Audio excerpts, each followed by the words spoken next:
I probably take it back to the first album. Hmm. What was that process like? Tron? Well, for me, um, most of the first album was produced by these guys um, from Too Tough Enough, I believe. Two Tough Enough production. Same guys who um, created In Vogue, the girls group In Vogue, who wrote and produced them. Denny and Tommy. Yes, Yeah, Denny MX and Tommy. Social Club too. Timex Yeah, Social. they part of the next social club, how the rumors get started and all that. Yeah. And but when I stepped in, I had already pre-wrote a song. Me and Raphael did, and but Tommy and Denny they wasn't there. So when we played the whole song live, and it's called "Not Going to Cry for You." So, but they are the ones who really set the group up. The group, even on the first album, wasn't signed to the label. Too Tough Enough was, but because of a breach of contract, is why we got out that deal, and then the label Polygram Wing signed all of it. Okay. Mhm. Now let me see. Now was you on the second album? Oh yeah. Okay, because I remember you had mentioned the documentary earlier. So how many albums did you stay for in the beginning? Um, they tried to get us out. They tried to get me and Elijah out after that second album. But what they wanted us to do was still play with them.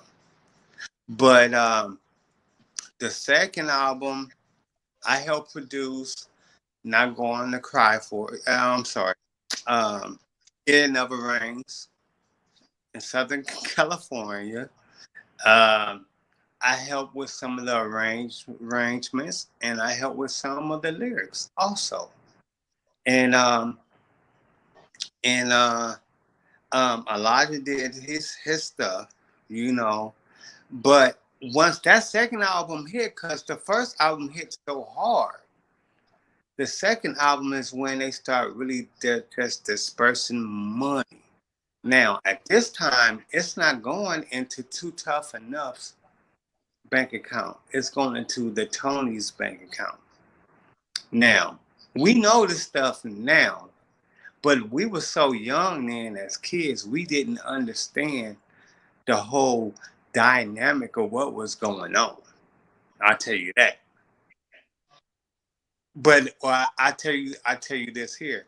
I played on every tour except for one. Okay, wow, that's major. Southern California, man, that's a classic. You know what I'm saying? That's the only one I Wow. got to it. That's the only one that you can still hear riding down like the street, and the trunk is still running. Okay, okay.